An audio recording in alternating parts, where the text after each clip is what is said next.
I played Roblox TDS randoms while using specialized loadouts, basically the themed series of tower skins, starting off with Ghost. As with a bunch of these, there's a bit of overlap, as there are 6 of the skins, but I can only bring 5 towers to each game. So I settled on this loadout, leaving behind Militant. Now, this is a fairly balanced loadout, with the best early game tower being the golden Pyromancer. I placed that and got an electroshocker soon after. I saved for the golden Minigunner, which I knew would be my main damage. Still, even with DJ's buff, it can't really detect stealth zombies, so that wasn't too great. I survived the Fallens, technically reaching the halfway point in the game, but the problems with this team were becoming very obvious. For example, I had absolutely no money, no bag. It was just a pretty subpar team. The map I was playing on, Toyboard, actually has Below Natural Twitter handle hidden on it, a reference to the original vintage designless map which had the same reference. Now the reason I bring up this random factoid is because while I was using the free camera to get some smooth shots of it,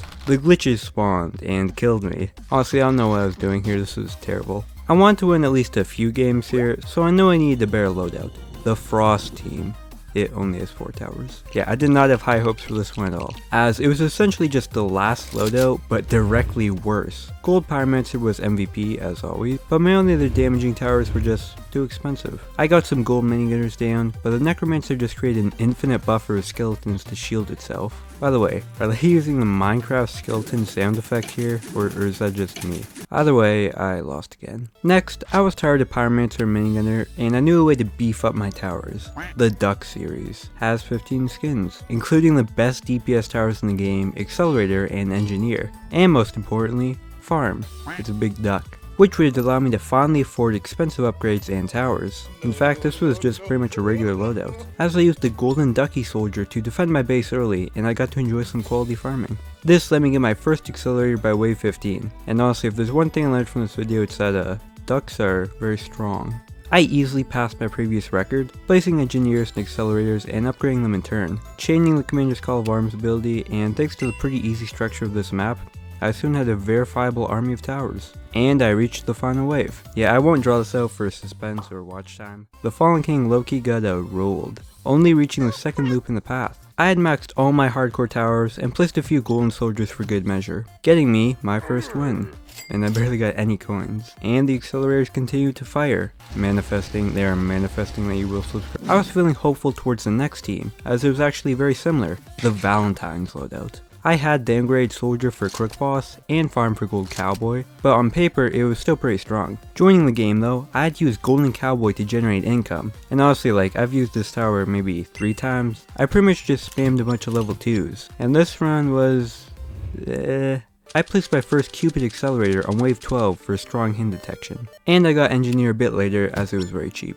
Now I was kinda trying to play this similar to the previous game, since I knew that was a winning strategy, but the map I was playing on, Toyboard, home of the Twitter handle, was substantially harder than Honey Valley, evident as the tank zombie made it very far. The mid-wave 30s were where I struggled heavily. On 33, the zombies made it to this bend in the path. On 35, they made it a bit farther.